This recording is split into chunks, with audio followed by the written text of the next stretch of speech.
Assalamualaikum warahmatullahi wabarakatuh.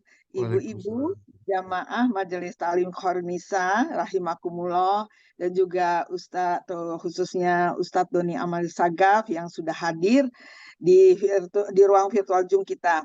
Salam sehat dan semangat selalu ya ibu-ibu ya. Selamat bertemu kembali dalam kajian rutin kita hari ini hari Senin 20 November 2023 tepat 7 Jumadil Awal 1445 Hijriah. Alhamdulillah tadi kita sudah memulainya dari pukul 9 sampai dengan 10. Rutin diawali dengan tahsin ya. Tadi suratnya ada 2 surat dan 4 surat yang untuk apa yang selanjutnya, yaitu dari Quran surah tadi apa itu ya, sampai An-Nasyr, Al-Haq ya. Al-Kafirun, Iya, Al-Kafirun apa ya, Al-Lahab. Al-Haq, ya baik ya. Alhamdulillah ya ibu-ibu ya. A'udzubillahi minasyaitonirrajim. Bismillahirrahmanirrahim. Innal hamdalillah nahmaduhu nasta'inuhu nastaghfiruh wa na'udzubillahi min syururi anfusina wa min sayyiati a'malina. May yahdihillahu fala mudhillalah wa may yudlil fala hadiyalah. Asyhadu alla ilaha illallah wahdahu la syarikalah wa asyhadu anna Muhammadan abduhu wa rasuluh. Amma ba'd. Yang terhormat Al-Mukarram Ustadz Doni Amir Sagaf sebagai narasumber kita hari ini adalah kali ketiga beliau bersama kita berbagi ilmunya. Alhamdulillah, terima kasih Ustadz telah hadir di tengah-tengah kita, yang sama-sama kita hormati, ya kita sayangi pembina sekaligus penasehat kita Bunda Rianti, kemudian ada Bu Rini serta Ibu Luke belum hadir ya, selaku ketua kita di Majelis Ta'lim Khornisa, dan juga ibu-ibu jamaah Majelis Ta'lim Khornisa yang hari ini banyak sekali ya newcomernya. Ya tadi ada Ibu Leliwarni, ada Ibu Tri, Ibu Ice. Tadi pesannya ada juga Ibu Asmana, yang udah lama Ibu Durjana, Ibu Liberty, ya, Ibu Umi Anissa, insya Allah rutin ya mengikuti kajian kita di hari Senin, gitu pesannya Bu Rini. Kemudian dan juga para undangan mungkin ada yang datang karena undangan, semuanya insya Allah yang hadir ini semuanya dirahmati Allah Subhanahu Wa Taala. Setinggi puji, sedalam syukur, hanya milik Allah Azza wa Jalla, pencipta langit dan bumi beserta segala isinya, yang menganugerahkan taufik hidayah dan rahmat rizkinya yang tiada terhingga sepanjang waktu. Termasuk duduknya kita di Majelis Ilmu Khornisa saat ini dalam keadaan iman Islam dan sehat walafiat. Salawat dan salam semoga senantiasa tercurah limpah kepada junjungan kita baginda Rasulullah Shallallahu Alaihi Wasallam beserta kerabatnya, keluarganya, sahabatnya, dan insya Allah kepada kita umatnya yang senantiasa bersalawat dan menjalankan sunnahnya sampai akhir zaman. Dan semoga kelak kita termasuk dikumpulkan dan bersama kita meminum air dari telaga Kausar yang Allah ciptakan di surga nanti khusus untuk umatnya Nabi Muhammad Rasulullah Sallallahu Alaihi Wasallam. Allahumma sholli wa sallim wa barik alaihi. Amin ya robbal amin. Bapak Ibu hadirin rahimakumullah, semoga ridho Allah selalu menaungi Majelis Ta'lim Khornisa dan Allah bukakan pintu hati dan pikiran kita dalam menerima ilmu yang bermanfaat dunia akhirat ya Ibu-ibu. Kita awali dengan Ummul Quran. Ala hadihiniyah walikuli niatan soleha. Al-Fatihah. A'udzubillahiminasyaitonirrajim. Bismillahirrahmanirrahim. Alhamdulillahirabbil alamin. Ar-Rahmanirrahim. Maliki yaumiddin. Iyyaka na'budu wa iyyaka nasta'in. Ihdina siratal mustaqim. Siratal ladzina an'amta 'alaihim ghairil maghdubi 'alaihim waladdallin. Amin amin ya rabbal alamin. Bismillahirrohmanirrohim. Rodina billahi robba wabil islami dina wabi muhammadin nabiyya wa rasula. Robi zidna alma warazukna fahma wa alhikna bisolihin walhamdulillahi rabbil alamin. Baik Bapak Ibu hadirin rahimakumullah, firman Allah dalam Quran surat Ali Imran ayat 185 bahwa setiap yang bernyawa akan merasakan mati dan hanya pada hari kiamat sajalah diberikan dengan sempurna balasanmu. Ada yang masuk surga dan ada yang masuk neraka. Tentu yang kita inginkan memiliki jiwa yang tenang ya ibu-ibu sehingga dapat kembali ke pangkuan Allah dengan ridhonya masuk ke dalam surga bersama para kekasihnya. Ya, saat ini kita akan mendapatkan ilmu dengan tema ketika kiamat tiba yang merupakan tadabur surah Al-Ghasyiyah, surat 88 yang terdiri dari 26 ayat yang turun di Mekah. Ibu-ibu rahimakumullah, materinya penting sekali dan tujuan utama kita tentunya surga ya. Untuk itu kita simak ilmu ini dengan sebaik-baiknya ya. Jangan sampai gagal paham, tentunya bisa diikat dengan mencatatnya. Baik, kami haturkan kepada yang terhormat Ustadz Doni Amir Sagaf untuk memulai kajiannya. Kami persilahkan. Ya, terima kasih Bu Yani. Ya. Ibu-ibu yang dirahmati Allah, Bismillahirrahmanirrahim. Assalamualaikum warahmatullahi wabarakatuh. Waalaikumsalam warahmatullahi wabarakatuh. Alhamdulillah, alhamdulillahi hamdan katsiran tayyiban mubarakan fih kama yuhibbu rabbuna wa yarda. Ashhadu an la ilaha illallah wahdahu la syarikalah wa ashhadu anna Muhammadan abduhu wa rasuluhu la nabiyya ba'dah.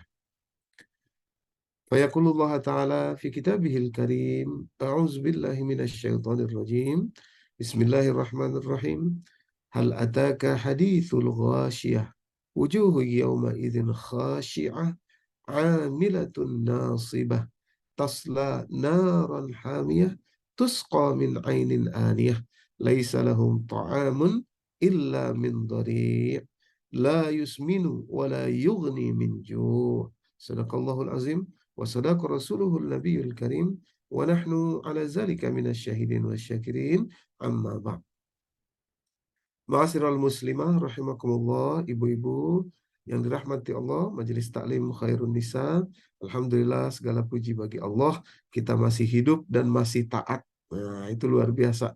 Dua hal kombinasi yang harus kita syukuri dan semoga betul-betul terjaga ketaatan kita sampai nanti nafas terakhir kita, saat kita menghembuskannya nanti ketika kita kembali ke sisi Allah Subhanahu wa taala, sebagaimana disebutkan Bu Yani tadi, semoga kita kembali dalam keadaan husnul khatimah. Salat dan salam mari senantiasa kita sampaikan, curahkan kepada junjungan kita, qudwah hasanah kita, yakni Nabi kita Muhammad sallallahu alaihi wasallam. Demikian pula kepada seluruh keluarga dan sahabat beliau. Semoga kita istiqomah, terus belajar, terus mengamalkan dan mendakwahkan nilai-nilai yang beliau sallallahu alaihi wasallam telah ajarkan untuk kehidupan kita di atas dunia ini. Ibu yang dirahmati Allah, bahasan kita kali ini insya Allah akan membahas surah yang amat mulia, yakni tadi disebutkan juga oleh Bu Yani, surah dalam nomor urut atau Ratibul Mushaf namanya, dalam urutan Mushaf ke-88, yakni surah Al-Ghasyiyah. Ya. Saya izin tampilkan materinya di layar ibu-ibu, mudah-mudahan bisa dilihat ya. Baik, terima kasih ibu-ibu. Mudah-mudahan kita bisa membuka hati, mudah-mudahan Allah Subhanahu wa taala mengizinkan juga kita memahami, walaupun tentu saja pemahaman kita tidak sempurna, tapi mudah-mudahan kita bisa merasakannya. Tadabur surah yang amat luar biasa ini, surah ke-88, yakni surah Al-Ghasyiyah. Ibu yang dirahmati Allah, ya. Jadi berbeda penyebutan kiamat, ya. Ada beberapa nama. Ada Al-Qari'ah, kemudian ada Al-Haqqah gitu ya, ada Yaumiddin ya, kemudian juga ada Al-Ghasyiyah. Nah, Ghasyiyah sendiri artinya adalah hari ketika sesuatu dibalaskan, ya, itu ya, Al-Ghasyiyah. Jadi ada lagi al-waqi'ah, ya, al-waqi'ah itu kejadian saat terjadi gitu ya. Al-qari'ah itu bencana artinya. Kemudian al-haqqah itu saat kebenaran ditampilkan, gitu ya.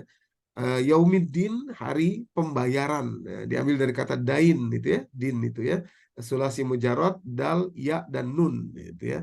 Jadi nanti kita dibayar oleh Allah amal perbuatan baik kita, demikian pula kita harus membayar amal perbuatan buruk kita. Kalau kepada manusia ya harus dibayar juga, maka itu nanti kaidahnya lebih sulit sebetulnya, atau lebih hati-hati harusnya kita ketika perbuatan zalim itu kepada Bani Adam, kepada manusia. Kalau kepada Allah lebih mudah ya, lebih mudah dalam artian minta taubat, minta ampun kepada Allah, kita bertaubat itu Allah tuh maha pemurah gitu, maha pengampun. Tapi kalau kepada Bani Adam ini agak sulit gitu ya, karena nanti apakah orangnya bisa ketemu lagi dan lain sebagainya. Makanya Yaumiddin namanya, itu hari pembayaran gitu ya.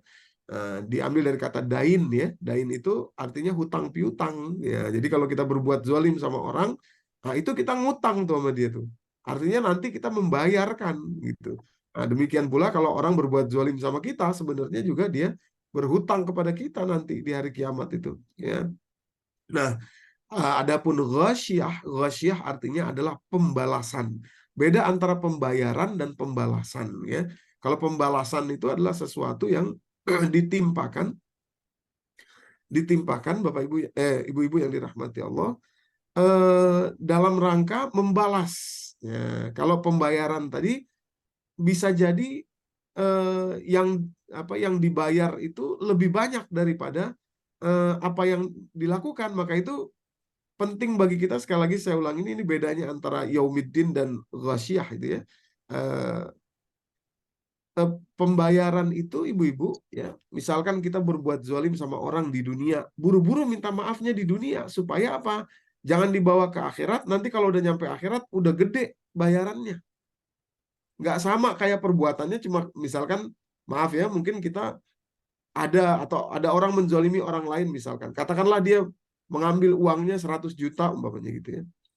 Itu kalau diselesaikan di dunia cuma 100 juta.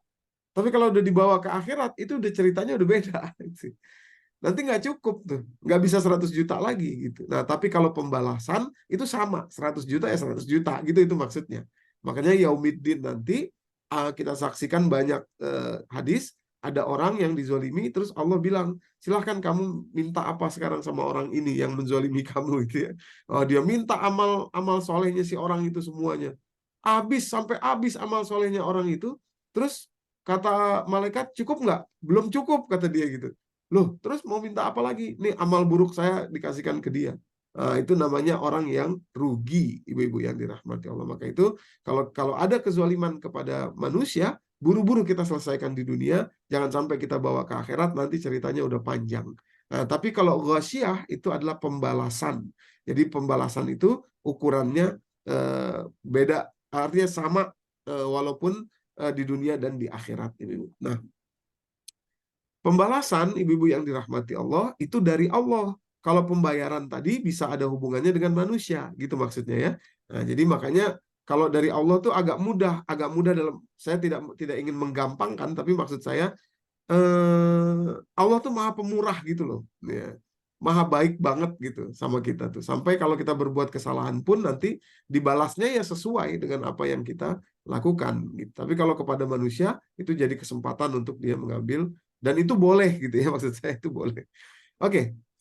Ibu-ibu yang dirahmati Allah, surat Al-Ghasyiyah totalnya tadi disebutkan oleh Bu Yani juga ada 26 ayat. Nah, bagaimana cara kita memahaminya?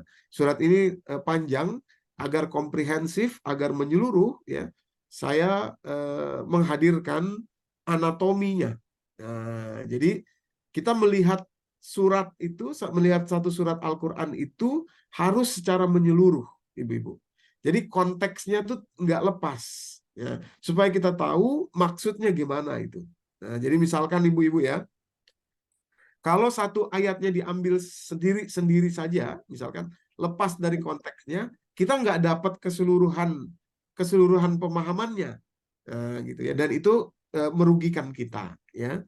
Jadi anatomi surat Al-Ghasyiyah sebagaimana saya tampilkan di layar ibu-ibu, mudah-mudahan tidak ada kendala ya, disaksikan.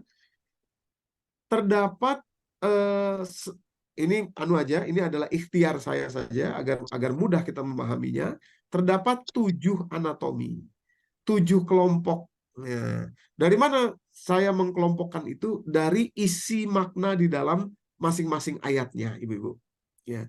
Jadi isi makna di dalam ayatnya itu kalau kita perhatikan baik-baik maknanya, maka terdapat 7 kelompok. Ya, 7 kelompok. Oke, pelan-pelan saya masuk ke dalamnya. Dan ibu-ibu, itu warna-warna yang saya bedakan di setiap anatomi itu ada maksudnya. Jadi kelompok pertama cuma 1 ayat, ya ini ayat ke-1. Hal ataka haditsul ghasyiyah. Sudahkah datang kepada engkau ya haditsul ghasyiyah, kabar tentang hari pembalasan itu tadi. Ya, jadi nanti ada maksudnya kenapa ayat itu cuma 1 dalam 1 kelompok. Kemudian kelompok berikutnya, yaitu dari ayat kedua dan sampai ayat ketiga, menjelaskan tentang orang-orang. Jadi hari pembalasan itu apa? Hari ketika balasan yang diterima oleh manusia terdapat 2. Yang pertama adalah pembalasan yang diterima oleh orang-orang berupa wajahnya nanti terhina. Nah, jadi kita tahu nanti di hari kiamat, oh ini orang yang dibalas Allah nih, buktinya wajahnya terhina. Gitu ya. Itu ada pada ayat kedua sampai ayat ketiga. Gitu. Nah, wajah sebaliknya ada orang yang dibalas Allah dengan wajah gembira. Artinya tentu perbuatan baik dia. Dibalas oleh Allah perbuatan baik itu. Wajahnya bahagia. Nanti di ayat ke-8 dan ayat ke-9. Ini yang hijau nih ibu-ibu. Nah, jadi yang merah ini wajah terhina, ayat 2 dan 3 ya. Sini. Kemudian nanti wajah gembira, ayat 8 dan 9. Sama-sama 2 ayat ya masing-masing itu. Nah, kelompok berikutnya, tadi kelompok kedua kan, wajah terhina kan, ayat 2 dan ketiga. Kelompok ayat berikutnya, ayat 4 sampai 8, ya 4, 5, 6, 7, 8, ada 5 ayat itu, menjelaskan tentang kenapa orang-orang, atau bagaimana gambaran nanti mereka, orang-orang yang wajahnya terhina itu. Gambarannya mereka nanti di sana kayak apa. Nah, gitu. Ya, jadi ayat 4 sampai 8 nih yang saya sekarang berikan tanda. Ini garis itu poin. Nah, jadi itu kelompok ketiga ya, kita kelompokkan dalam penjelasan mengenai bagaimana situasi orang yang wajahnya terhina nanti. Atas wajah terhina itu adalah balasan Allah kepada mereka. Kelompok keempat, atau saya nomorin aja ya, kelompok keempat ini anatomi keempat ya, adalah orang-orang yang wajahnya tadi gembira, sorot gembira. Wujuhu yauma izin na'imah. Lisa'iha radiyah fi jannatin aliyah. Ayat 8 dan ayat 9. Ayat 8 dan 9-nya menjelaskan wajah gembiranya. Ya. Kemudian kelompok anatomi yang kelima adalah penjelasan situasi orang yang wajahnya dibalas dengan kegembiraan tadi oleh Allah, bagaimana kehidupan mereka nanti di akhirat di saat itu nanti. Ayat 10, 11, 12, 13, 14, 15, dan 16. Nah, penjelasan tentang orang yang wajahnya gembira lebih banyak daripada penjelasan tentang orang yang wajahnya tertunduk hina. Nah, lebih banyak 2 ayat. Ya, kalau tadi cuma 4 sampai 8, ya ini 5 ayat. Kalau ini ada 7 ayat, 10 sampai 16, gitu ya. Kemudian kelompok ke-6 ya, kelompok ke-6. Ya, ini kelompok ke-6. Ayat 17 sampai ayat ke-20-nya itu makna di dalam ayat itu membicarakan tentang petunjuk untuk menentukan bagaimana cara kita berinvestasi di dunia ini. Maksudnya berinvestasi itu supaya wajah kita nanti pulangnya ke akhirat itu bahagia. Dapat ayat 8 9. Gimana caranya itu loh. Apa yang harus kita lakukan? Itu ada di ayat 17 sampai ayat 20. Nah, jadi jangan sampai rugi, karena nanti ada kalimatnya rugi. Ada orang yang berwajah hina tadi, kalimat Allah nanti di ayat keempat, amilatun nasibah, tasla naron hamiyah. Mereka sudah berbuat banyak sampai letih mereka bekerja di dunia ini, ya, tapi salah, ya, masuk neraka. Tasla naron hamiyah. Ada kekeliruan di situ. Nah, jadi jangan sampai kita keliru, udah capek di dunia, tahu-tahu kembali ke akhirat wajahnya terhina. Nah, itu. Nanti poinnya itu ada di surat di anatomi ke-6 ayat 17 sampai ayat 20. Apa aja yang harus dilakukan gitu ya. Nah, terakhir, anatomi terakhir atau kelompok ke-7 dari surat Al-Ghasyiyah ini, yakni pada ayat 21 sampai ayat 26. Nah, menjelaskan tentang menjadi pemberi peringatan yang sesuai dengan panduan Allah Subhanahu wa taala. Jadi setelah kita paham 6 itu, ujungnya di terakhir itu kita diminta untuk menjadi pemberi peringatan. Fazakir, ya, menjadi pemberi peringatan juga tentang adanya hari Al-Ghasyiyah ini, dan bagaimana wajah nanti dibagi dua, wajah yang hina dan wajah yang gembira. Untuk dapat wajah yang gembira ada caranya. Nah, gitu. Ya, jadi dari sini kita bisa melihat betapa komprehensifnya setiap surat itu. Nah, jadi dari maksudnya, kemudian caranya, pembagiannya, kemudian nanti ujungnya untuk apa atau gimana yang harus kita lakukan. Jadi setiap surat itu memiliki kekhususannya sendiri seperti ini, ibu-ibu yang dirahmati Allah. Maka itu saya tampilkan anatomi yang seperti ini supaya kita mengerti konteksnya, ya. Jadi surat itu berkumpul, ayat-ayat berkumpul dalam satu surat itu pasti ada maksudnya, ya, pasti ada maknanya, ya, untuk apa, bagaimana, nanti dia caranya seperti apa yang harus dilakukan. Nah, itu dalam satu surat. Nanti surat yang lain beda lagi, gitu ya. Oh, apa yang diceritakan, bagaimana ciri-cirinya, nah, apa yang harus dilakukan, nah, gitu. Nah, jadi secara komprehensif, insya Allah kita bisa menemukan point of view-nya, ya. Gimana cara melihat surat demi surat. Oke. Baik, setelah anatomi ini gamblang kami jelaskan atau saya jelaskan secara ringkas. Nah, sekarang kita masuk dulu kepada anatomi yang pertama, ya, supaya jelas dari Al-Ghasyiyah ini. Di situ ada kalimat penting, ibu-ibu. Ini harus saya jelaskan supaya lebih meresap lagi masuk dalam kepahaman kita, dan kita bisa saksikan dalam kehidupan sehari-hari, ya, bisa kita bawa dalam kehidupan sehari-hari. Itulah gunanya Quran, gitu loh, maksud saya. Quran itu adalah guidance, way of life, petunjuk hidup daily, setiap hari, gitu ya. Nah, ada kalimat penting di situ, yaitu kalimat hal ataka hadis, ya. Hal ataka hadis itu, ibu-ibu, tidak sembarangan dipakai dalam Al-Quran. Nah, ini saya mau masuk lebih dalam, ya, kepada ibu-ibu. Saya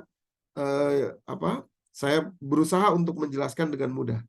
Hal ataka hadis itu kata-kata yang tidak sembarangan dipakai oleh Allah. Di dalam Al-Quran dia dipakai 5 kali. Ya, hal ataka hadis. Kalau kita perhatikan ayat-ayat tentang kiamat yang lainnya nggak pakai kata-kata hal ataka hadis. Misalkan surat Al-Qari'ah tentang kiamat, gitu ya. Langsung Al-Qari'ah, hari kiamat. Mal Qari'ah, apa itu Al-Qari'ah?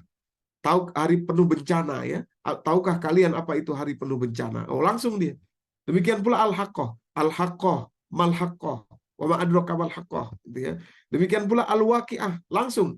Ya, iza waqa'atil waqi'ah, ketika terjadinya hari kiamat, ketika kejadian, gitu ya, Al-Waqi'ah, gitu ya. Demikian pula hari kiamat yang lainnya. Misalkan kiamat sendiri ada la uqsimu biyaumil qiyamah, surat ke-73 itu, ya. Saya bersumpah demi hari kiamat, ya. Jadi yang menggunakan kata hal ataka hadis, sudah datangkah kepada kalian berita, itu disebut 5 kali, dan satu-satunya tentang hari kiamat adalah di surat Al-Ghasyiyah ini. Nah, kalau kita perhatikan dengan baik, ibu-ibu, setiap kali Allah menggunakan kata-kata hal ataka hadis, ya, sudah datangkah kepada engkau, itu artinya Allah bertanya kepada kita yang masih hidup.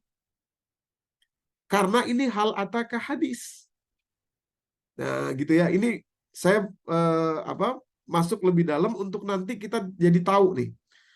Maksud hal ataka hadis itu selalu Allah gunakan untuk sesuatu yang teramat gamblang dan bisa disaksikan tanda-tandanya dalam kehidupan saat ini.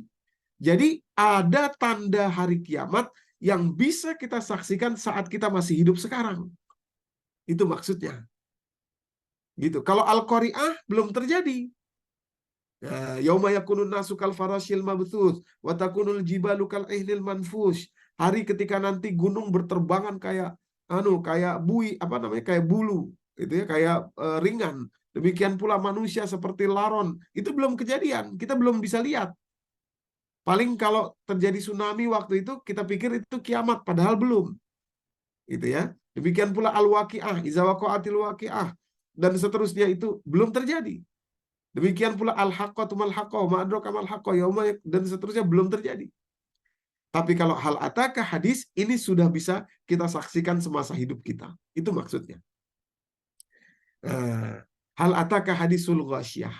Ya, jadi tanda-tanda tentang hari kiamat khusus yang disebut dalam surat Al-Ghasyiyah sudah bisa kita saksikan semasa hidup kita ini. Gitu. Oke. Jadi berbeda dengan surat-surat kiamat yang lainnya, ya. Surat kiamat yang lainnya tanda kejadiannya baru tergambar saja, belum terjadi. Misalkan di sini. Ini biar kuat ya. Misalkan surat At-Takwir misalkan ya. Surat At-Takwir itu. Idza syamsu kuwirat wa idzan nujumun kadarat wa idzal jibalu suyirat wa idzal isyaru untilat wa idzal wuhusu husyirat. Dan seterusnya itu belum terjadi. Itu baru digambarkan saja oleh Allah. Kita belum menyaksikan itu. Tapi kalau hal ataka hadis, itu sudah bisa kita saksikan saat kita hidup ini. Nah, jadi ada tanda-tanda kiamat seperti yang disebutkan dalam surat Al-Ghasyiyah yang sudah bisa kita saksikan selama kita hidup. Masa hidup di dunia ini. Oke. Ibu-ibu, dari 5 contoh tadi, saya jelaskan secara cepat satu persatu, supaya ibu-ibu mengerti bahwa yang disebut hal ataka hadis itu ada di dunia sekarang ini. Nah, penyebutan pertama ada di surat Toha ayat ke-9, di surat ke-20 ya. Ayat ke-9. Yaitu ketika disebutkan Nabi Musa. Nabi Musa nanti ada tandanya bisa kita saksikan walaupun Nabi Musanya sudah wafat.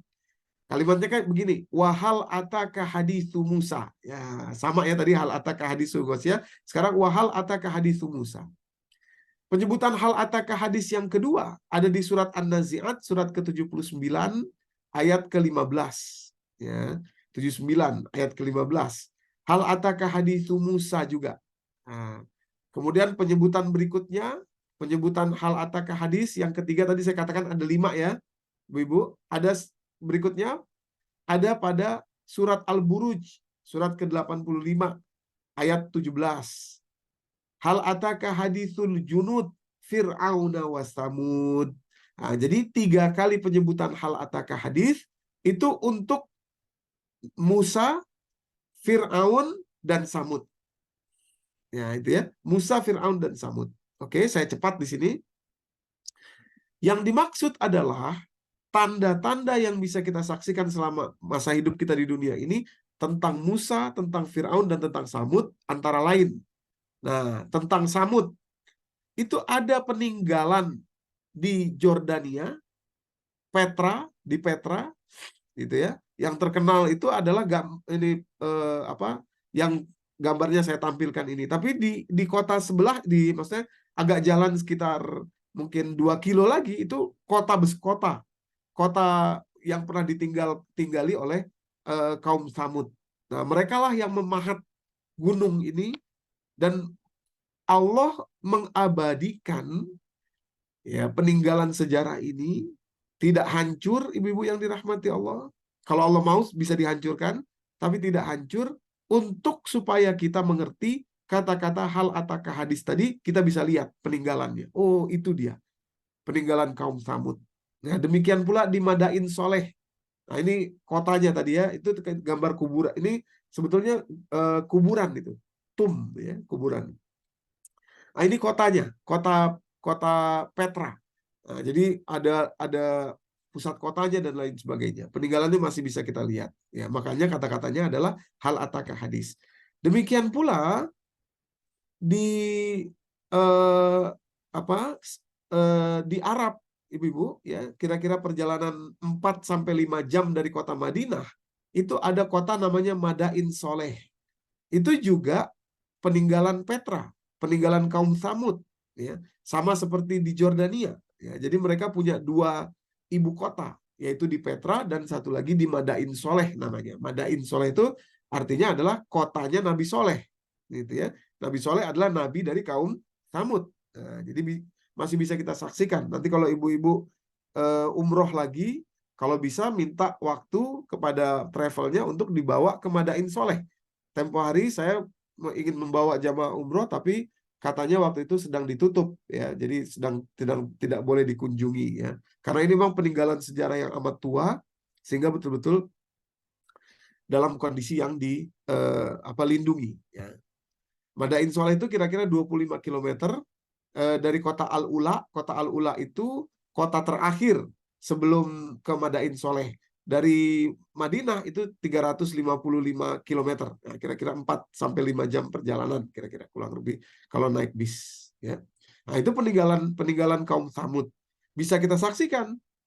Selama hidup ini kita bisa menyaksikan, kalau kita datang ke sana bisa. Makanya kalimatnya hal ataka hadithul junud Fir'auna wa Tsamud tadi. Tsamud itu ya tadi surat surat Al-Buruj tadi ya. Fir'auna wa Tsamud. Nah, itu.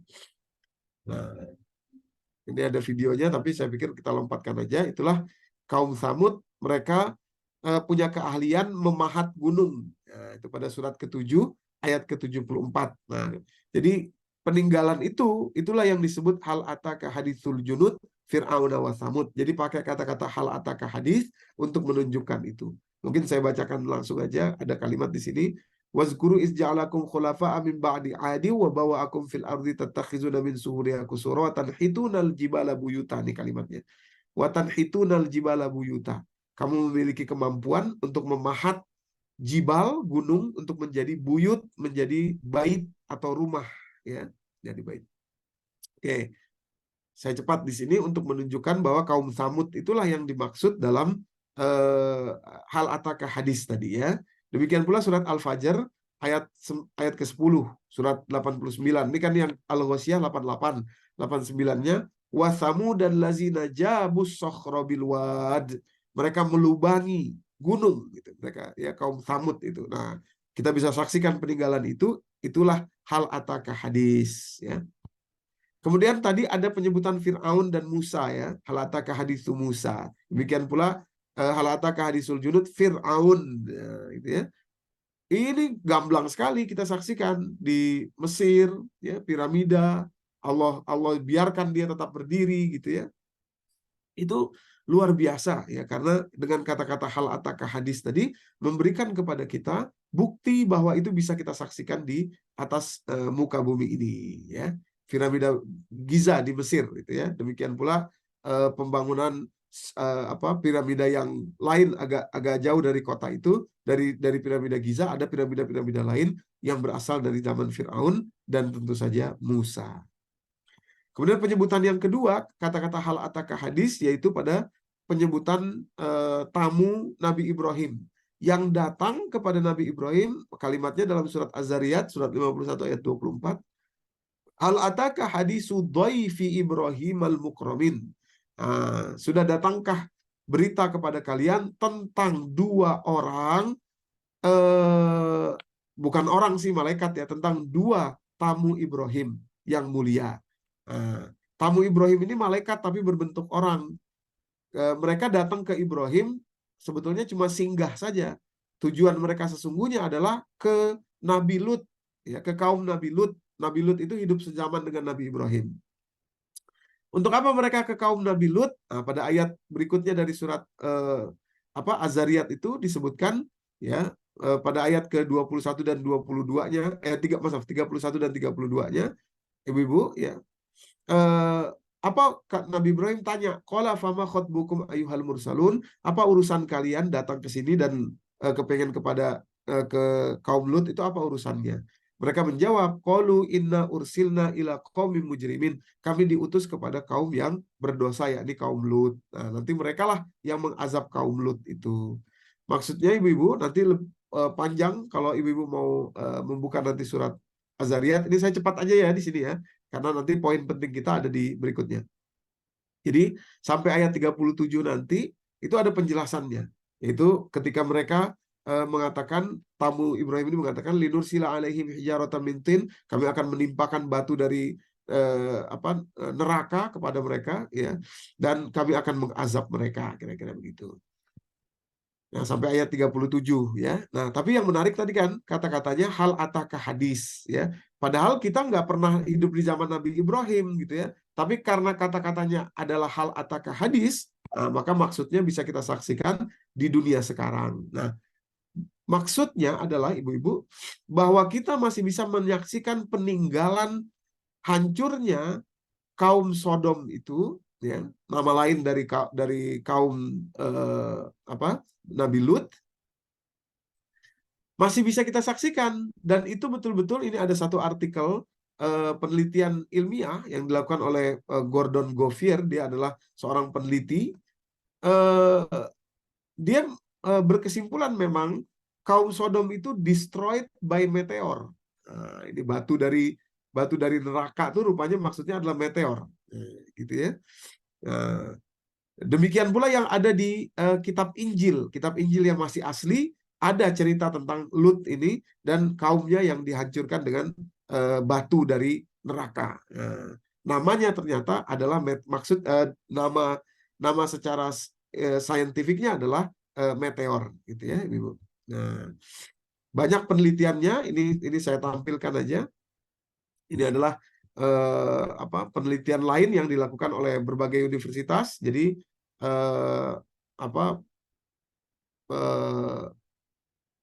dilakukan oleh berbagai universitas mulai tahun 1970-an, Ibu, berkali-kali berganti berganti peneliti, tapi kemudian berkesimpulan yang sama bahwa yang terjadi kepada mereka adalah mereka terkena panas yang lebih besar daripada bom atom, dan itu berasal dari meteor. Ini salah satunya dari Trinity Southwest University College of Archaeology yang dipimpin oleh Collins ini ya. Orangnya ini ada fotonya di sini, Stephen Collins namanya ya. Jadi kira-kira bahkan energinya di sini ada tulisan nih ya, ini saya lingkarin ya Ibu untuk pengetahuan kita aja.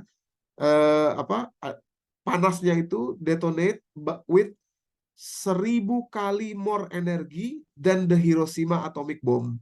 Jadi 1000 kali lebih panas daripada bom atom Hiroshima itu. Ini dari hasil penelitian mereka ya. Dari hasil penelitian mereka itu. Jadi luar biasa panas api, panas batu yang berasal dari, kalau dalam bahasa Quran, dari neraka.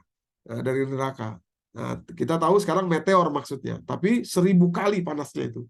Lebih panas daripada bom atom Hiroshima. Ya, ini pendapat dari para ahli yang meneliti itu. Ditemukan dari mana? Dari peninggalan-peninggalan yang disaksikan. Jadi ada unsur-unsur kimia di situ yang tidak bisa ditemukan di bumi. Nah, itu diperkirakan panasnya itu 1000 kali lebih panas daripada bom atom di Hiroshima tahun 45. Baik, nah itu 4 penyebutan hal ataka hadis. Yang kelima adalah hal ataka hadisul ghasyiyah. Itu ya. Nah, jadi hal ataka hadisul ghasyiyah bisa kita saksikan sekarang di hidup dunia ini, tidak seperti surat-surat tentang kiamat yang lainnya. Nah, apa yang bisa kita saksikan? 2, yakni wajah-wajah. Ya, jadi ada orang masih hidup di dunia ini atau dia orang sudah wafat. Ibu-ibu, saya dulu senang sekali hobi saya, bukan hobi ya. Kebiasaan saya, bukan hobi, nanti kalau hobi kok rasanya gimana. Kebiasaan saya, Bu, dari dulu tuh, kalau kalau saya diminta ada orang yang wafat gitu ya, minta mendoakan, diminta itu, saya selalu pandangi wajahnya. Karena dari berbagai hadis kita bisa saksikan ini orang su'ul khotimah apa husnul khotimah ya. Kelihatan. Ya, banyak itu dari tarikan ininya, matanya di sudut matanya itu beda, Bu. Jadi orang yang ketakutan sama orang yang bahagia, wajahnya penuh nikmat atau wajahnya terhina itu beda. Ada orang yang sedih, ininya ketarik ke bawah nih, ininya mulutnya ketarik ke bawah. Tapi ada orang yang bahagia, mulutnya ketarik ke atas, walaupun dikit ketarik ke atas. Seperti orang senyum nih, ujung bibir ya, Bu ya, ujung bibir. Kemudian ada lagi dahi yang keringetan saat wafat baru, tentu saja itu yang baru, kalau udah dibandingin udah nggak lagi kan, gitu ya. Terus ada lagi yang matanya itu jadi walaupun udah ketutup tapi matanya itu ke atas, kelihatan ke atas. Jadi beda, udah ketutup dengan kelopak tapi masih kelihatan dia ke atas. Ada lagi yang ke bawah dan lain sebagainya. Itu menunjukkan beda-beda tuh, Bu. Gitu ya, beda-beda. Terus terang saya dari pengalaman banyak memandikan mayat, banyak melihat orang wafat, terutama saat tsunami 2004 itu di Aceh. Saya hari kedua udah di sana. Jadi kalau dihitung-hitung mungkin saya udah ratusan mayat yang saya lihat gitu ya. Nah, dari ratusan itu terus terang ibu-ibu, baru 2 mayat yang betul-betul bikin saya tuh aduh, pengen meninggal kayak beliau itu gitu. Kira-kira begitu ya. Cuma baru 2 gitu. Itu betul-betul luar biasa ya. Wajahnya tampan, kemudian tanda-tanda senyumnya itu benar-benar, kalau kita lihat di foto sih mungkin banyak ya. Tapi kalau lihat asli itu saya baru 2 kali. Gitu. Itu wajahnya senyum, beneran senyum. Itu beneran senyum. Ininya ketarik. Kayak orang senyum, kayak orang ketawa. Gitu. Ininya ketarik, Ibu. Bibirnya, kedua bibirnya naik ke atas. Gitu, naik ke atas. Nah, itu luar biasa. Nah, wujuhu yauma izin khasyi'ah, pertama kita bisa lihat orang-orang nanti mukanya tertunduk dan hina. Saat mana? Saat dia wafat, saat sakaratul maut, atau bahkan sebelum sakaratul maut. Kelihatan ada orang, mukanya nih orang nggak enak banget gitu, kira-kira gitu ya. Itu kita bisa saksikan. Tapi ada juga nanti ayat 8, wujuhu yauma izin naimah. Orang nih mukanya penuh nikmat. Itu tadi ya, ada orang yang wafatnya penuh nikmat, mukanya wah masya Allah deh. Saya nggak tahu apakah ibu-ibu pernah punya pengalaman seperti itu. Kalau saya punya 2 pengalaman. Orang yang naimah itu ada 2, tapi kebanyakan khosyiah, penuh rasa takut gitu. Ada orang pernah saya lihat itu mukanya tuh kayak orang, benar-benar kayak orang ketakutan, Bu ya. Wafatnya tuh benar-benar kayak orang ketakutan. Jadi di raut mukanya tuh ya cemas gitu ya, takut gitu raut mukanya saat wafat itu. Dan itu nanti kesimpan gitu ya, kesimpan, kecetak gitu, bukan kecetak, tertinggal, maksud saya tertinggal di wajahnya ya. Nah, inilah maksud kata hal ataka hadis, kita bisa saksikan di dunia ini ya, gitu ya. Oke, sekarang kita masuk lebih dalam di sisa waktu nanti, sebelum nanti kita buka tanya jawab. Wujuhu yauma izin khasyiah, pertama banget Allah tampilkan dulu, yang lebih duluan Allah ajak kita untuk lihat adalah, untuk mikir adalah wajah-wajah yang tertunduk hina. Nah, ini ada maksudnya nih, kenapa ini duluan ya. Salah satu maksudnya adalah, Bu, dari pengalaman saya pribadi ya, dari ratusan kali saya memandikan jenazah sampai umur saya sekian ini, itu tadi cuma 2 yang saya lihat yang naimah. Jadi emang banyakan yang khosyiah. Maka itu disebutkan khosyiah duluan. Nah, jadi kajian kita hari ini, kita pengen masuk juga sampai ke dalam nanti, apa sih yang bikin orang itu tertunduk hina mukanya. Ini yang harus kita jaga, supaya jangan sampai kita saat wafat nanti termasuk orang yang khosyiah. Gitu. Ya kan? Nah, ayat berikutnya, ayat ketiga, amilatun nasibah, padahal mereka sudah beramal yang keras, bekerja keras selama di dunia ini. Betul-betul kepayahan mereka selama di dunia ini. Tapi matinya, wafatnya nanti dalam keadaan khasyiah. Kan rugi banget itu. Ya kan? Nah, itu tadi maka saya katakan, ada orang-orang yang rugi nih di dunia itu. Nah, jangan sampai kita seperti itu. Sementara orang-orang yang naimah nanti cirinya banyak. Sekarang kita fokus dulu ke yang khosyiah ya, Ibu-ibu. Nah, amilatun nasibah ya. Jadi wajah yang khosyiah itu juga disebutkan dalam surat Al-Qalam. Ini kita mentadaburi, menjelaskan satu ayat dengan ayat lainnya yang tersebut juga di dalam Al-Quran di surat yang berbeda. Jadi dalam surat Al-Qalam, surat 68, mulai dari ayat ke-42, ya, sampai nanti ayat ke-45, di ayat 43-nya ada penyebutan kata-kata khasyi'atan absaruhum tarhaquhum zillah wa qad kanu yud'auna ila sujudi wa hum salimun. Nah, gitu ya. Jadi coba boleh kita bacakan, mohon bantuan Bu Yani ya, untuk kita bacakan ayat 42 dulu Bu. Wah, nanti di ayat 43-nya ada kalimat khasyi'atan tadi, wajah yang tertunduk tadi. Silakan.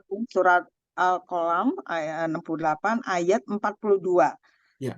Ingatlah pada hari ketika betis disingkapkan dan mereka diseru untuk bersujud, maka mereka tidak mampu.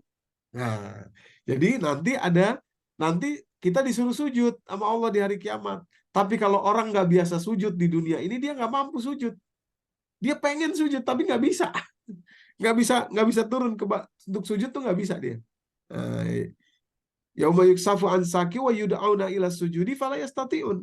Nah, waktu nggak bisa sujud itulah kelihatan betul orang yang nggak bisa sujud adalah orang-orang yang wajahnya tertunduk hina.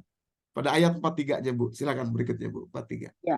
Ayat 43, pandangan mereka tertunduk ke bawah, diliputi kehinaan, dan sungguh dahulu di dunia mereka telah diseru untuk bersujud waktu mereka sehat, tetapi mereka tidak melakukannya.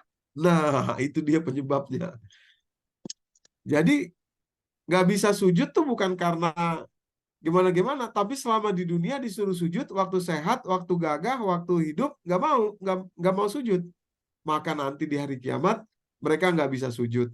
Ciri mereka adalah mukanya khosyiah. Nah, mukanya tertunduk hina. Gitu ya. Muka mereka betul-betul dalam kehinaan. Nah, nanti lanjutan ayatnya silakan Ibu, nanti kalau mau baca sendiri, kita cepat saja, saya cukupkan sampai di situ. Sampai ayat 45 itu masih bicara tentang mereka. Tapi maksudnya sujud yang dimaksud ini, Bu, ternyata bukan hanya sujud di dunia ya. Sujud di dunia, jadi kan gini, orang nanti jadi hina mukanya di akhirat atau saat wafat udah mulai kelihatan hinanya karena nggak mau sujud selama di dunia.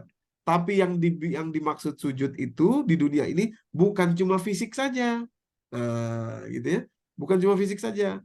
Tapi sujud secara makna juga. Fisik juga, benar, sholat maksudnya kan. Nah, tapi ada orang yang sholat, tapi kriterianya apa, secara jiwanya, secara karakternya itu nggak sujud gitu. Nah, itu yang lebih banyak tuh yang kayak gitu. Nah, ini yang mau kita kupas ya. Oke. Nah, seperti apa mereka? Ya, seperti apa mereka yang tadi nggak mau sujud itu ya? Jadi sujud yang dimaksud bukan hanya sujud fisik saja. Nah, kita buka masih surat Ya yang sama. udah. Ya, kita buka masih surat yang sama di ayat yang ke-10-nya sekarang, Bu. Mohon bantuan Bu yang Iya, lagi. Silakan, Bu. baik 68 ya. 68 ayat 10 sampai dengan 33.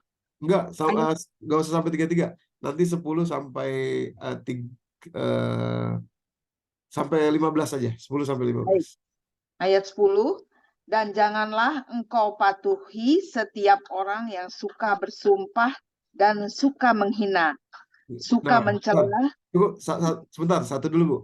Jadi, Ya, ciri yang nggak mau sujud, tadi kan pada ayat 33-34 kan nggak mau sujud di dunia. ya, Yang nggak mau sujud itu kan bukan cuma fisik. Nah, ciri yang bukan fisik orang yang nggak mau sujud adalah, nah, dimulai dari ayat ke-10.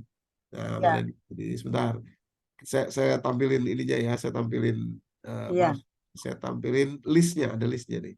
Nah, yang pertama ayat ke-10 tadi sudah dibacakan oleh Bu Yani terjemahnya. wala tuti kulla halafim mahin. Orang yang gampang bersumpah dusta. Nah, ini orang yang semena-mena nih sama Allah nih. Ya, gampang pakai nama Allah dalam bersumpah. Nggak boleh. Itu artinya kita nggak mau sujud tuh, yang dimaksud tuh karena dia merasa lebih tinggi. Nah, jadi dia gampang aja pakai nama Allah. Ini bahaya. Karena ini nanti akan dampaknya kita jadi orang yang muka kita nanti di hari kiamat apa namanya itu, muka yang tidak mau sujud, ya, khosyiah gitu ya. Ini ada dalilnya, kita buka tambahan dalil ya. Surat kedua, ibu-ibu, surat Al-Baqarah ya. Sebentar, ayatnya yang ke 160, sebentar. Maaf.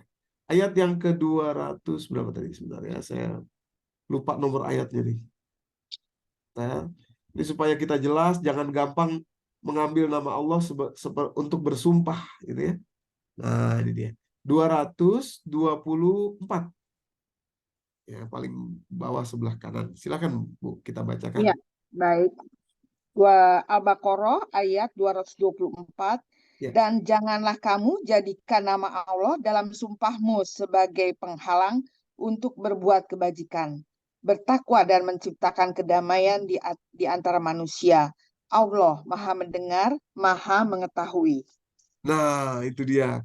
Jadi saya jelasin dikit ya, supaya kita nggak gampang bersumpah nih. Dan juga kita Iya. jelasin ke mungkin orang siapa yang, supaya dia nggak gampang bersumpah pakai nama Allah. Karena itu bahaya. Ya. Di kalimatnya gini ya, wala taj'alullaha urdatan liaimanikum.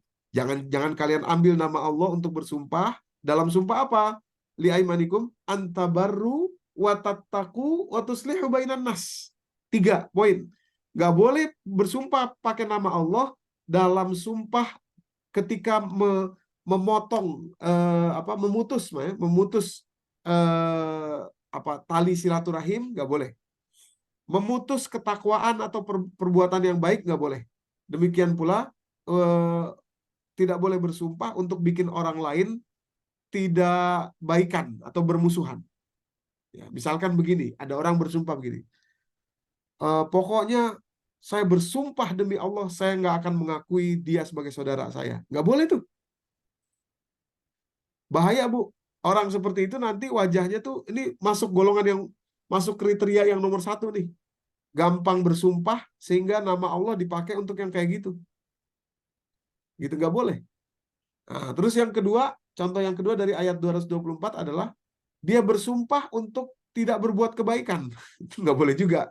Saya nggak tahu apakah ada orang kayak gitu ya. Tapi misalkan gini, saya bersumpah demi Allah saya nggak mau lagi ngasih infak sedekah. Gitu. Awas, itu juga nggak boleh juga, itu ya, bahaya gitu. Nanti jadinya kayak gini, gitu ya. Jadi kalau memang hati-hati nih kita kalau marah tuh hati-hati. Nanti kita keliru-keliru, salah-salah keluar kalimat demi Allah itu nggak boleh sembarangan. Nah, nanti dampaknya kepada wajah kita yang menjadi khasyiah. Oke. Baik, kita lanjut Bu. Sekarang ayat ke-11-nya Bu. Ya, Dari ayat Al-Qalam, 11 kembali ke kolam lagi. ya, dari Al-Quran surat Al-Qalam ayat 11. Ya. Suka mencela yang kian kemari menyebarkan fitnah. Nah, jadi maaf sebentar. Jadi fitnah yang dimaksud ini saya rangkum dalam bentuk perilaku yang rendah. Perilaku yang rendah itu tadi memfitnah orang lain. Itu untuk apa? Untuk mendapatkan benefit bagi dirinya sendiri. Ya. Jadi hina yang dimaksud di situ adalah curang. Ya. Dengan memfitnah, dengan menjatuhkan orang lain, ya, lewat fitnah, lewat apa yang dia lakukan padahal tidak ada, apa maksudnya, dia orang nggak begitu tapi dia bilang begitu dan lain sebagainya untuk menjatuhkan orang. Nah, ini perilaku yang rendah ya, itu kira-kira seperti curang lah, kira-kira begitu ya. Nah, berikutnya Bu, pada ayat Ayat 12-nya, yang merintangi segala yang baik, yang melampaui batas dan banyak dosa. oh oke. Jadi di situ ayat 11 ada beberapa ciri ya, ada beberapa ciri sekaligus dalam ayat ke ayat ke Oh, 11. 13. Maaf 13, sorry. Ayat ke-13 ada Bertabiat 3. kasar. Yang Hmm, bertabiat kasar selain itu juga terkenal kejahatannya. ya. Ya, jadi mulai dari ayat ke-12 tadi manna'ilil khairi mu'tadin asim utulim ba'da zalika zanim ya. Jadi pertama mengadu domba, kemudian menghalangi kebaikan tadi ya. Manna'ilil khair mu'tadin asim. Nah, kemudian melampaui batas ya, melampaui batas. Oh, maaf ini ada yang nomor 6, yang nomor 4 itu ada di atas ya, tapi nggak apa. Nomor 5, nomor 6 ada di ayat ke-12, ayat ke-13, dan nomor 7 penuh dosa gitu ya. Utulim ba'da zalika zanim. Maaf, manna'ilil khairi mu'tadin dan athim. Athim itu penuh dosa. Nah, athim itu penuh dosa. Jadi mulai 5, 6, 7 itu dari ayat ke-12 ya. Ayat ke-12. Kalau utulim ba'da zalika zanim, ayat yang ke-13-nya yaitu bertabiat kasar, tabiat kasar dan terkenal kejahatannya sebetulnya adalah rangkuman dari semua ciri-ciri itu ya, dari Hmm, ya. jadi ayat 13 adalah sudah merangkum semuanya. Gitu ya. Jadi ada 7 Bu ciri-ciri yang disebut di situ. Orang yang akan tidak bisa sujud, orang yang tidak bisa sujud karena perilakunya tadi ya di dunia. Mengadu domba tadi ayat keberapa tadi mengadu domba ya? Di domba. Hmm, Hamazim masya'im binamim ya. Nah, itu ya. Jadi menyebarkan fitnah, fitnah. mencela. Gitu ya. Hammaz itu mengadu domba artinya. Ya. Hammaz ya, tapi kalau di terjemahan diartikan fitnah. Misalkan kita tahu ada surat Al-Lumazah ya, Lumazah itu Hmm, ada satu Lumazah dan Hammaz ya, Humazah dan Lumazah. Nah, Hammaz itu artinya mengadu domba. Di belakang orang lain ngomongnya beda, di belakang sini ngomongnya beda, fitnah sana fitnah sini, akhirnya orang jadi berantem, orang jadi rusak ya hubungannya dengan orang lain. Ya, jadi membicarakan orang lain dan kemudian namimah. Nah, kalau disaripatikan ada 7 ciri orang yang tidak bisa sujud dari surat Al-Qalam ini, yaitu tadi khosyiah ya. Yang pertama dia gampang bersumpah, apalagi sumpahnya pakai nama Allah tadi. Surat kedua ayat 224 untuk menjelaskannya lagi. Kemudian curang, perilaku rendah ya. Kemudian membicarakan orang di belakangnya, fitnah, dan hamaz ya. Nah, namanya juga adalah namimah. Hamazim masya'im binamim. Namim itu namimah, Bu. Ya, itu pada ayat ke-11 ya. Jadi hamaz dan namim. Namimah itu mengadu domba. Jadi hamaz itu membicarakan orang di belakangnya dan namim itu adalah mengadu domba. Kemudian pada ayat ke-12 ya manna'il lil khair, menghalangi kebaikan ya. Jadi menghalangi pertolongan orang. Misalkan kalau ada orang tanya sama kita, gimana menurut kamu saya pengen nolongin si itu deh. Misalkan dia bilang begini, orang itu yang ditanya, udah nggak usah lah gitu, ngapain sih kan dulu begini. Ah itu hati-hati nanti jadi ciri itu tuh. Ya, dengki gitu. Jadi kalau ada orang menolongin orang lain sama dia nggak usah, jangan dong, biarin aja gitu. Nah, itu nggak boleh. Kalau orang ingin berbuat baik, kalau bisa kita support malah gitu ya. Menghalangi kebaikan. Kecuali kalau orang yang dimaksud tadi akan terjerumus dalam, misalkan begini Bu ya, misalkan ada orang nanya ke kita, gimana menurut kamu? Saya pengen diajak berbisnis tuh sama si Anu. Kalau ibu punya pengalaman yang tidak baik kepada dia demi menyelamatkan teman ini, boleh dikasih tahu. Sebaiknya jangan, karena mungkin saja nanti akan begini. Saya dulu pernah itu tuh nggak apa-apa. Tapi kalau perbuatan baik, misalkan ingin membantu semata-mata karena dengki, orang itu bilang nggak usah deh, jangan nolongin, gitu misalkan. Nah itu nanti masuknya kepada manna'ilil khair ya. Kemudian mu'tad ya pada ayat ke-12 juga mu'tadin itu melampaui batas, artinya orang yang melampaui batas itu seperti apa? Orang yang tidak memelihara hubungan kekerabatan dan mengkhianati perjanjian ya. Mu'tadin namanya, Ibu-ibu. Mu'tadin. Nah, yang terakhir asim itu orang yang penuh dosa. Ya, Dosa itu ya macam-macam, dusta juga dosa, mengkhianati sumpah juga dosa gitu ya. Jadi 7 kriteria orang-orang yang akan khosyiah tadi, wajahnya terhina, wajahnya tertunduk hina, dan ketika diminta sujud oleh Allah di hari kiamat, dia nggak mampu karena selama ini dia adalah orang-orang yang berperilaku seperti itu. Oke?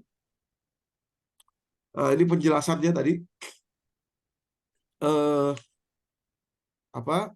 Manail tadi ya, manailil khair ya, melarang perbuatan baik. Kemudian asim juga orang yang penuh dosa gitu ya. Kemudian tadi hamaz ini ya, hamaz pada penyebutan hamaz tadi di ayat ke-11 ya. Hamaz itu artinya bicarakan orang di belakangnya.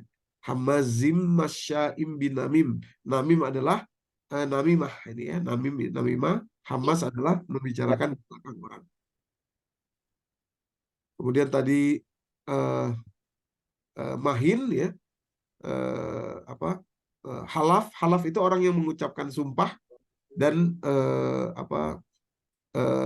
mahin itu hina ya, perbuatan hina. Ini halaf itu sumpah ya. Jadi gampang bersumpah, terutama tadi mengambil nama Allah pada ayat ke-224 dari surat dari surat Al-Baqarah. Baik, saya pikir ini aja dulu Bu ya. Jadi khosyiah Ya, dulu kita untuk kesempatan kali ini. Ya nanti mungkin kalau ya, ada kesempatan lagi atau umur panjang kita bisa lanjutkan. Karena surat ini saya betul-betul komprehensif dan besar, panjang ya. Sehingga sayang kalau kemudian hanya dikupas luarnya saja. Justru yang penting adalah ciri-ciri langsung yang bisa kita jaga dalam kehidupan sehari-hari. Ini karakter orang yang wajah hina 7 kita sudah tampilkan. Berikutnya nanti kita bisa menjelaskan tentang wajah yang penuh kebahagiaan. Nah, apa saja ciri-cirinya? Ada lagi ciri-ciri mereka, orang yang akan dapat wajah penuh kebahagiaan nanti ya, berdasarkan ayat-ayat yang dijelaskan dalam Al-Quran. Demikian kira-kira ibu-ibu yang dirahmati Allah, saya kembalikan kepada Bu baik. ini. Billahi taufiq walhidayah. Wassalamualaikum warahmatullahi wabarakatuh.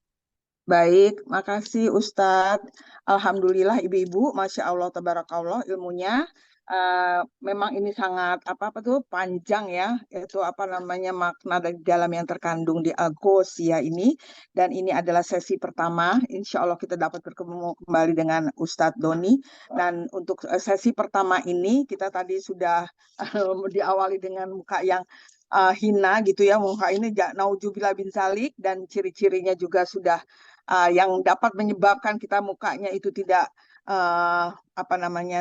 naimah gitu ya, qosiah itu terhina, wajah terhina. Itu jangan sampai. Kita udah dapat ilmunya Ibu-ibu. Mungkin sampai sejauh ini dulu. Mungkin ada Ibu-ibu yang mau bertanya. Kita mulai dengan 2 pertanyaan ya. 2 pertanyaan kami silakan. Iya, silakan Bu Rini. Assalamualaikum Pak Ustadz. Waalaikumsalam warahmatullahi wabarakatuh. Silakan Bu Rini. Luar biasa Pak ya, ini ilmunya Pak. Jadi kalau kita lihat dari paparan Pak Ustadz ya mengenai 7 karakter orang yang akan berwajah hina, apakah dari sekarang ini kita bisa melihat Pak ya, mungkin kita nggak tahu ya secara detail mereka berperilaku seperti apa, tapi sekilas kalau kita bertemu gitu, apakah kita bisa melihat wajahnya yang muram, yang galak, tidak pernah senyum atau gitu. Apakah bisa terlihat seperti itu, Pak Ustadz? Itu Iya. aja, terima kasih, Pak Ustadz.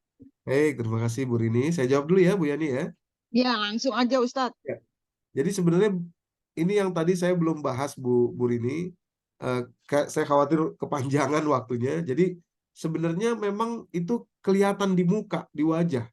Ini ada penelitian dari Leon Festinger tahun 1957 tentang apa yang dinamakan cognitive dissonance teori.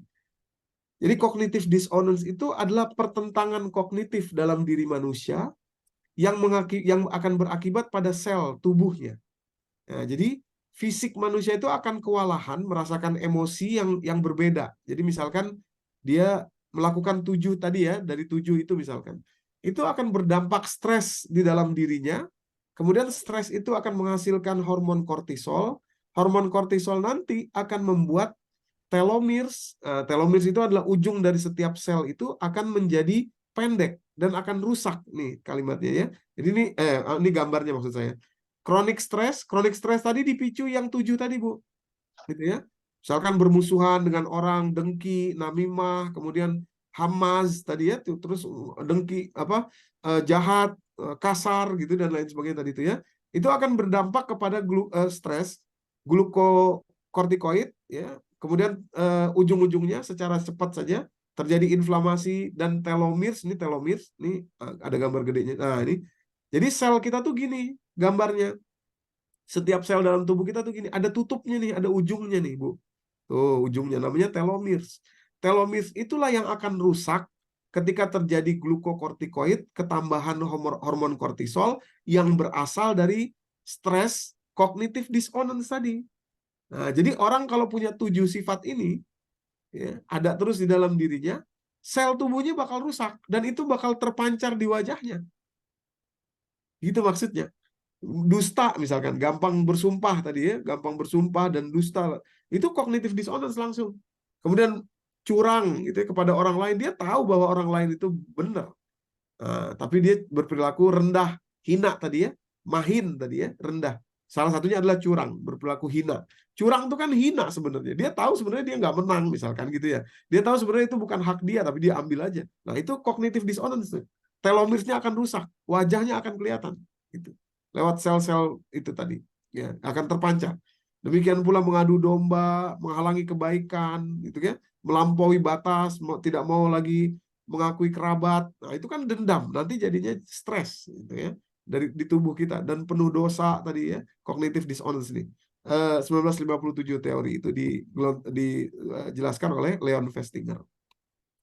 Nah, bukan hanya kesehatan yang akan berpengaruh, kelihatan juga di muka, di wajah. Sebaliknya nanti, insya Allah dalam pertemuan berikutnya kita akan bahas wajah yang naimah, yang gembira, yang bahagia. Itu sebaliknya, berarti selnya sehat. Gitu. Sel tubuhnya sehat, termasuk sel wajahnya. Kenapa? Karena tidak ada cognitive dissonance, tidak ada pertentangan. Ya, tidak ada perbuatan curang, tidak ada beban, tidak ada ini, tidak ada itu. Gitu ya. Nah, jadi emang inilah kata-kata hadisul ghasyiyah sudah bisa kita lihat bahkan sebelum orang itu wafat. Apalagi saat wafat, kita bisa saksikan itu dari wajahnya. Nah, demikian kira-kira. Ya, jadi Terima kasih jadi Pak Ustadz. ya, berpengaruh sekali ya terhadap wajah ya. Terutama kesehatan itu di dalam tubuh kita, itu ada hormon-hormon kortisol segala macam itu bisa bertambah dan ini tadi ya Ustadz ya, telomernya semakin pendek itu juga stres itu makanya mempengaruhi orang pendek umur kali. Selnya tambah pendek Enggak, gitu ya. sebenarnya bukan pendek umur Bu Yani, tapi mungkin Umurnya saja umurnya ditanggung ya. panjang, tapi sakit dalam kondisi yang memprihatinkan. Gitu. Oh iya benar-benar. Kalau umur kan di tangan Allah ya, Umur tapi udah di tangan sakit, Allah kan. sakit atau sehat atau bahagia atau enggaknya, itu pilihan itu ada di tangan kita. Iya, Kita pengen pilihan. hidup umur panjang tapi sehat dan baik gitu, sehat Iya. baik. Ketika wafat kita juga tidak menyusahkan orang, misalkan gitu ya. Nah, Nah, itu itu doanya kita. seperti itu. Oh iya benar-benar. Jadi ibu kita kan doanya selalu mudah-mudahan kita sampai umurnya itu dalam keadaan sehat, tidak merepotkan orang yang kita tinggalkan. Itu tadi untuk menjaga tadi itu ya Ustadz ya, Betul. sikap kita, karakter kita supaya kita tuh tidak stres gitu karena perbuatan kita sendiri karena ini adalah pilihan. Baik, satu lagi tadi ada di kolom chat Ustadz, ini kita kalau misalnya dulu belum dapat hidayah gitu. Terus kita banyak berbuat dosa, terus kemudian kita dapat hidayah dari Allah mungkin gitu ya, seperti kayak saya kali jadi Islam gitu. Terus orangnya sudah meninggal, udah nggak bisa ditemui lah, bukan meninggal nggak bisa ditemui. Gimana caranya ya itu ya tadi yang berbuat kita salah pada orang tersebut gitu? Ya. Jadi bisa ada 2 cara. Yang pertama Bu, kita bisa datang kepada ahli warisnya untuk kemudian memberikan kafaroh. Semacam kita memberikan kafaroh itu ya bolehlah dikatakan misalkan kalau dia kebetulan orang yang tidak mampu, kita memberikan kemampuan. Atau misalkan dia orang yang sudah mampu, kita bisa memberikan dalam bentuk kebaikan-kebaikan yang lain. Cara yang kedua, mungkin tidak bisa mendatangi ahli warisnya, kita bisa melakukan satu amal kebaikan, mengatasnamakan atau meniatkan kepada diri orang yang sudah wafat itu sebagai bentuk nanti kafaroh kita, permohonan maaf kita kepada dirinya, gitu ya, kira-kira di dunia ini kita niatkan demikian, insya Allah akan sampai bisa. Iya. Oh iya, baik. Ya, Mbak. Bagus juga nih jawabannya, mudah-mudahan bisa ini ya. Ini saya juga bisa terwakili nih mas saya juga ya, karena saya juga kan mualaf gitu dulunya, banyak melakukan kesalahan, tapi kadang-kadang juga nggak sadar ya. Ya itu dalam kafaroh ya, jadi menutupinya dengan kebaikan-kebaikan atas nama orang yang kita sakiti atau kita zolimi. Baik, ada ibu-ibu lagi yang lain, silakan. Kalau boleh saya Bu Yani, Iya, Bu saya, Luke, silakan. Silakan Bu. Bu Luke. Bu Luke Pak Ustadz. Silakan Terima Bu Luke, ya. Yang pertama Pak Ustadz hanya untuk memastikan saja, mungkin di anatomi Pak, di anatomi itu untuk ayat 8 disebutnya 2 kali Pak, tertulis 2 kali kalau saya tidak salah lihat Pak Ustadz. Anatominya Pak Ustadz. Nah, Nah itu ya. Nah itu ayat 8 yang merah Pak. oh Ayat iya, 4 sampai 8, kemudian yang hijau juga ayat 8 muncul kembali Pak iya, Ustadz. iya. Berarti harusnya tuh yang 4 Yang sampai 7 berarti ya. 7 ya Iya. Pak Ustadz. Ya, Ya, 7 ya, Bu. Iya. Pak Ustadz, sekedar ini aja. Ya, terima kasih Bu, terima kasih. Iya, terima kasih Bu Luke. Kemudian Ya. ada lagi Ibu. Masih ada lagi Bu, kalau Oh boleh. iya, silakan Bu Luke, masih belum titik. Oh iya. Kemudian Pak Ustadz, saya alhamdulillah Pak Ustadz dalam kajian ini memang di dalam tadi kan Pak Ustadz juga menyampaikan bahwa mengenai istilah kiamat itu ada beberapa surat ya Pak. Ternyata tadi sudah disebutkan Al-Haqqah, Al-Qiyamah dan sebagainya. Dan itu ternyata mempunyai makna yang beda-beda ya Pak Ustadz ya. Yang mempunyai maknanya berbeda-beda itu alhamdulillah Pak, saya terjawab pertanyaan saya Pak mengenai kok banyak sekali istilah kiamat di dalam Al-Quran Pak Ustadz itu. Dan kemudian tadi juga mengenai ini Pak, bahwa ternyata dalam kehidupan kita sehari-hari apa yang kita lakukan itu tercermin di muka kita sendiri ya Pak Ustadz ya. Kita berbuat baik berarti ya wajah kita berseri-seri, tapi kayak kalau di ilmu hukum ada wajah kriminal Pak Ustadz, katanya ada wajah kriminal gitu. Itu kelihatan wajahnya. Jadi emang seperti itu ya Pak Ustadz, ternyata dalam ajaran di dalam Al-Qur'an sendiri juga menyebutkan seperti itu.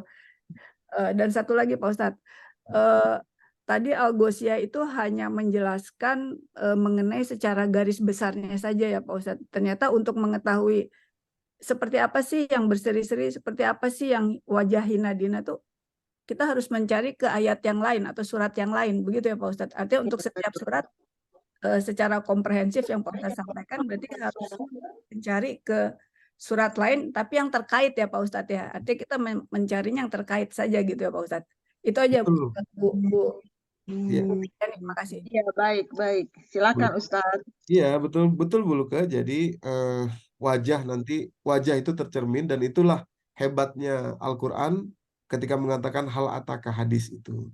Nah, itu tidak bisa dibohongi, mekanisme badan kita tuh memang seperti itu. Bukan berarti harus putih, harus mancung, bukan putih atau mancungnya. Tapi sering banyak saya ketemu orang wajahnya mungkin tidak menarik secara secara maksudnya, maaf ya, mungkin kulitnya hitam gitu ya misalkan ya, atau mungkin hidungnya nggak mancung atau gimana, tapi wajahnya cerah gitu, wajahnya enak kita ngelihatnya gitu. Jadi bukan karena fisiknya gimana-gimana, tapi karena isinya memang beda gitu. Nah, adapun ada orang yang wajahnya mancung, kulitnya putih, tapi mukanya air mukanya tuh kayaknya nggak enak banget gitu, serem, atau kita juga rasanya nggak nyaman sama dia. Nah, itulah maksudnya. Mungkin inner beauty. Iya, inner beauty dari dalam. Auranya mungkin ya Pak Ustadz, auranya nggak. Ya, itulah yang dimaksud dengan wajah. Jadi wajah itu bukan cuma muka sebenarnya, tapi isi di dalam yang bisa kita rasakan itu, gitu kan. Nah, terus yang kedua, betul sekali Bu. Jadi itu namanya tadabur. Kita menjelaskan karena Al-Quran itu satu paket, ya. Tapi satu surat demi satu surat dengan surat yang lain dipisah-pisah. Nanti penjelasannya ada di surat yang lain. Jadi disitulah namanya tadabbur. Afala yatadabbarunal Qur'an walau kana min indi ghairillah lawajadu fi ikhtilafan katsira. Surat keempat ayat 82. Apakah kamu tidak mentadaburi Al-Quran? Karena kalau kamu tadabur Al-Quran, kamu akan tahu bahwa sisi manapun dari Al-Quran ketika dibuka tidak akan terjadi pertentangan. Artinya justru saling dia menjelaskan satu dengan lain. Jadi itulah mentadaburi Al-Quran. Yang terkait dengan kata-kata wajah khosyiah, oh rupanya ada lagi di sini. Yang terkait tentang wajah naimah, oh rupanya ada di sana. Yang terkait tentang ini, oh rupanya ada di situ. Kalimat kiamat tadi, oh ada sekian banyak, oh maksudnya beda-beda. Dari mana taunya? Dari penjelasan ayatnya, dari namanya, dan lain sebagainya. Gitu Bu, kira-kira. Ya. Kasih, Iya, Pak. ya, itu. Kasih. Ya itulah kita fungsinya kita bertadabur, jadi lebih komprehensif bahwa di dalam ayat-ayat Al-Quran itu tidak saling bertentangan, tapi malah justru saling mendukung, saling menjelaskan. Baik, mungkin satu lagi ya, satu lagi apa sudah ya, Ustadz? Sekarang Ya, Bu. sekarang 11.30, 11.20. Boleh satu lagi? Satu lagi, baik. Siapa ini tadi? Satu lagi, silakan. Jadi Bu Nurjanah, Bu. Bu Nurjana, silakan Bu Nurjana. Ya, boleh. Assalamualaikum warahmatullahi wabarakatuh, Pak Ustadz dan Ibu-Ibu semua. Salam sehat. Ya. Maaf kalau ini saya baru bisa bergabung lagi, Bu Yanti. Iya. Yang ingin saya tanyakan tadi ada seperti Pak Ustadz katakan wajah yang berseri. Itu apakah juga termasuk orang yang mentadaburi Al-Quran, mempelajari Al-Quran sehingga wajahnya tampak berseri itu, Pak Ustadz? Iya.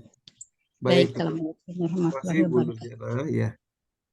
Nanti untuk wajah berseri kita bahas dalam pertemuan berikutnya Bu ya. Jadi biar lengkap ya. Tentu saja Al-Qur'an itu sangat berpengaruh kepada wajah seseorang gitu ya. Tapi mungkin lebih lengkapnya nanti kita bahas di pertemuan berikutnya insya Allah. Baik. Baik Bu Nurjana, nanti ya, sabar ya. Iya, Bu Yani. Sekarang nih jeleknya dulu biar bisa dihindarin gitu ya. Yang Nanti bisa baru dihindarin dulu, baru ini penting. baiknya. Benar-benar. Ya, Yang baik, penting baik. kita tahu yang harus kita hindari ya Bu Nurjana ya. Nanti Ya. ayat 8 dan 9 wajah-wajah yang gembira, dapat keriduan dari Allah nanti berseri-seri. Baik, Ustadz, ada lagi nggak yang mau bertanya ya? Silahkan. Kalau ada lagi, satu lagi diberi kesempatan. Ustadz, kalau dari saya tapi ini ya, keluar dari tema gitu, tapi ada hubungannya sih. Katanya kata orang ada apa sih, kita manusia ini ya yang meninggal itu ada ruhnya itu tidak bisa kembali kepada Allah gitu karena sesuatu hal. Jadi dia seperti di suatu ruangan aja situ sudah meninggal tapi nggak sampai ke atas gitu, balik ke Allah gitu, ini ruhnya. Apakah benar gitu ada Ustadz seperti itu? Oh, baik. Kita buka surat ke-7, surat Al-A'raf ya. Menjawab pertanyaan Bu Yani. Ayat yang ke-3 40. Jadi mana ya? Ayat surat Al-A'raf ayat 40. Ya, silakan sekalian mungkin dibacakan Bu, silakan. Ya, bismillahirrahmanirrahim. Sesungguhnya orang-orang yang mendustakan ayat-ayat kami dan menyombongkan diri terhadapnya tidak akan dibukakan pintu-pintu langit bagi mereka dan mereka tidak akan masuk surga sebelum unta masuk ke dalam lubang jarum. Demikianlah kami memberi balasan kepada orang-orang yang berbuat jahat. Nah, itu dia jawaban. Tidak ada ya. Ada. Pintu langit nggak kebuka, waktu dia meninggal dia nggak diterima di langit, jadi ya dia dia nggak diterima aja. Di mana tempatnya ya di alam barzah, tapi tidak diterima di langit. Dan terus juga nggak masuk surga sampai onta bisa masuk ke lubang jarum. Iya. Kayaknya nggak mungkin banget ya berarti ya unta masuk ke lubang jarum, jadi nggak mungkin. Jadi ini Iya. orangnya tadi juga termasuk ya Ustadz ya yang di dalam 7 tadi, buat kita tidak boleh sombong, tidak boleh kita cuma seperti yang tadilah 7 yang Ustadz katakan itu, berbuat yang melakukan tercela lah maksudnya gitu. Iya, gitu ya Ibu. Baik Ibu-ibu, kita sudahi ya mungkin ya, ini karena sudah. Bu Yani, saya boleh Bu Yani satu Bu Iya, Yani. baik Bu Ninil, silakan Bu Ninil. Assalamualaikum Ustadz. Waalaikumsalam warahmatullahi wabarakatuh. Silakan Bu. Begini Ustadz, kalau ada orang yang kayaknya berpikir dan berbicara, bertingkah laku itu kayaknya buruk aja Ustadz. Di mata kita secara umum ya Ustadz ya. Jadi cara mengingatkan atau mungkin kita berbicara supaya bisa ada perubahan lah pada sikapnya dia yang begitu. Kan kita kadang-kadang kasihan ya. Ini orang kok prasangka buruk terus gitu. Jadi gimana tuh Ustadz? Ya, jadi yang pertama Bu Nil, harus kita ketahui bahwa merubah orang itu bukan tanggung jawab kita dan kita nggak bisa. Iya. Nabi aja nggak bisa. Innakala tahdiman ahbabta walakin Allah yahdi may yasha, kalimatnya. Sungguhnya kamu, kata Allah kepada Nabi nih ya, kamu nggak bisa ngubah manusia. Allah yang bisa ngubah. Nah, tugas kita cuma menyampaikan saja. Maka tadi ada pertanyaan dari kalimat Ibu, gimana ya supaya dia bisa berubah? Itu nggak bisa, itu bukan di tangan Ibu. Nah, yang Ibu lakukan hanya, atau yang kita lakukan ya, hanya menyampaikan saja. Nah, jadi itu urusan Allah tuh. Kapan dia bisa berubah atau gimana? Ya muqallibal qulub, sabit qalbi ala dinik, yang membolak-balikan hati kan Allah. Nanti yang akan mengizinkan tuh Allah. Nah, jadi kewajiban kita hanya mengingatkan saja. Atau dengan mendoakan juga boleh Ustadz ya? Ya tentu, mendoakan tentu saja. Mendoakan itu lebih dahsyat itu karena langsung kepada Allah dan jangan diketahui orangnya supaya betul-betul. Oh gitu, tanpa diketahui orangnya ya. Insya Jadi Allah deh. orang jangan dikasih tahu. Misalkan Ibu doakan saya, jangan dikasih tahu. Jadi supaya lebih ikhlas dan nanti menjadi satu yang istilahnya tuh tembus ke langit, nah, kira-kira begitu. Karena ikhlas. Amin. Ya, makasih Ustadz. Terima kasih. Iya, alhamdulillah sudah terjawab ya Mbak Ninil ya. Jadi kita ibu-ibu kita tuh berada pada kedudukan kita itu adalah proses ya, hasil itu Allah yang menentukan, kita proses untuk mengingatkan, mendoakan dan sebagainya, tapi hasil di tangan Allah karena kita tidak punya apa-apa. Baik, tidak ada lagi yang mau bertanya? Apa masih ada satu lagi? Ini soalnya sudah jam 11 lebih 25, kita sudahi, kita minta mohon Bu berkenan. Yani, Ya. maaf Bu Yani, Ya. saya mohon doanya untuk anak saya Atina Safitri, Pak Ustadz. Sudah dua kali kejang tadi malam dan saya sedang menunggu rapat dari tim dokter untuk tindakan operasi atau tidaknya. Aduh, mohon doanya Pak Ustadz tadi Bu-ibu. Ya, baik. Iya. Siapa namanya Bu? Ananda? Ananda Atina. Ananda Atina Safitri. Atina Safitri. Atina Safitri usia 38 tahun Pak Ustadz. Masya Allah. Iya, tolong Ustadz. Baik, ya, mari kita bacakan surat Al-Fatihah ya Ibu-ibu untuk Ananda Atina Safitri. Semoga Allah Subhanahu wa taala memberikan kesembuhan yang baik kepada Ananda dan juga tentu saja kepada Bu Nurjanah sekeluarga biar mampu atau sabar dalam menghadapi situasi ini dan tetap husnuzon kepada Allah Subhanahu wa taala. Dan pula kepada seluruh keluarga kita mungkin yang juga sakit, ya, semoga juga memberikan keberkahan dari Al-Fatihah ini. Al-Fatihah. Auzubillahiminasyaitonirrajim. Bismillahirrahmanirrahim. Alhamdulillahirabbil alamin. Ar-Rahmanir-Rahim. Maliki yaumiddin. Iyyaka na'budu wa iyyaka nasta'in. Ihdinas siratal mustaqim. Siratal ladzina an'amta 'alaihim ghairil maghdubi 'alaihim waladdallin. Amin. Baik. Silakan Ustadz doa untuk itu udah khusus buat kita semua ya. Udah ya Ustadz ya. Terima kasih atas doanya, atas ilmu. Terima kasih Bu Yani. Ya, jazakumullah khairan kasiran Ustadz. Semoga Ustadz selalu dalam lindungan dan ridho Allah Subhanahu wa taala. Amin amin ya mujibah sa'ilin. Baik ibu-ibu, ada kita sampai di penghujung acara, kita tutup mudah-mudahan ilmu yang kita dapatkan hari ini bermanfaat ya buat kita sukses dunia akhirat. Kita tutup dengan doa. Robbana taqabbal minna innaka antas samiul alim wa tub alaina innaka antat tawwabur rahim. Doa kafaratul majlis. Subhanakallahumma wa bihamdika asyhadu alla ilaha illa anta astaghfiruka wa atubu ilaik. Wassalamualaikum warahmatullahi wabarakatuh. Terima kasih. Terima kasih Pak Ustadz. Ibu pamit ya. Semuanya. Ibu semua, fiamanillah sampai Senin.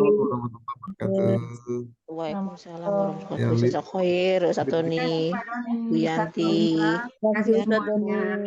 Mudah-mudahan semoga Tina sembuhnya.